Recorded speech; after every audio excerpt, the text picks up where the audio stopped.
बाबा खाटू श्याम जी, जिन्हें हिंदू धर्म में बहुत ही श्रद्धा से, बहुत ही दिल से पूजा जाता है और कहा जाता है जो एक बार खाटू जी चला गया वो वहीं का दीवाना होकर रह गया। जो भी मन्नत मांगी जाती है वो पूरी ज़रूर होती है।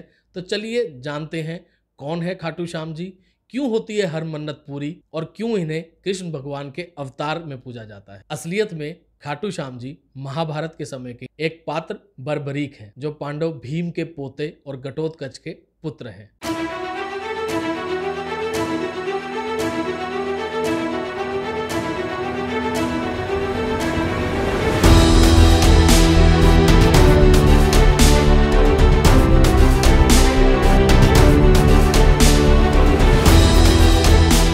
उन्हें भगवान शिव ने 3 बाण का वरदान दिया था। पहला बाण जिसे निशाना लगाओ वह लक्ष्य सूची में शामिल हो जाता। दूसरा बाण जो वस्तु सूची में नहीं उसे नष्ट कर देता। तीसरा बाण सब कुछ नष्ट करने के बाद वापस आ जाता। इसलिए बर्बरीक अकेले ही पूरी की पूरी सेना को नष्ट कर सकते थे और उनका नाम पड़ा 3 बाणधारी। महाभारत का युद्ध शुरू होने ही वाला था और बर्बरीक उस वक्त वहां पहुंचे और उन्होंने प्रतिज्ञा ली कि जो भी पक्ष हार रहा होगा मैं उसका साथ दूंगा।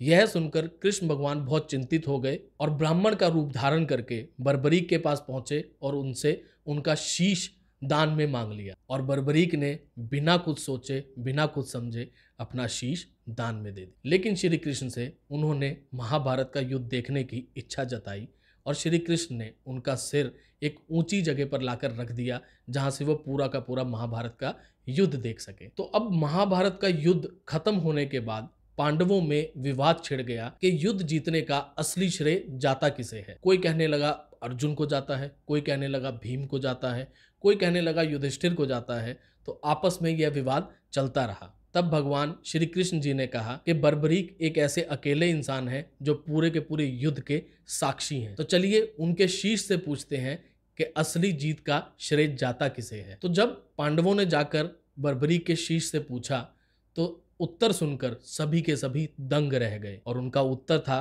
कि असली श्रेय जाता है श्री कृष्ण को, क्योंकि उन्होंने अपनी आंखों से यह चीज देखी थी कि पूरे के पूरे युद्ध में श्री कृष्ण का सुदर्शन चक्र सभी शत्रुओं का नाश करता रहा। तब श्री कृष्ण प्रसन्न हुए और उन्हें वरदान दिया कि कलयुग में तुम्हारी पूजा मेरे अवतार में होगी, तुम हारे हुए का सहारा बनोगे। इसीलिए खाटू श्याम जी को कहा जाता है हारे का सहारा। तो जब भी आप जीवन में थक जाएं तन मन या फिर धन से, एक बार खाटू श्याम जी को याद जरूर करके देखिएगा, एक बार खाटू जाकर जरूर देखिएगा। आपकी जिंदगी में जो परिवर्तन आएगा वो आप खुद महसूस करेंगे। इसीलिए कहा जाता है हारे का सहारा खाटू श्याम हमारा। तो कमेंट में जय श्री श्याम लिखकर खाटू जी के चरणों में अपनी हाजिरी जरूर लगाइएगा। जय श्री श्याम।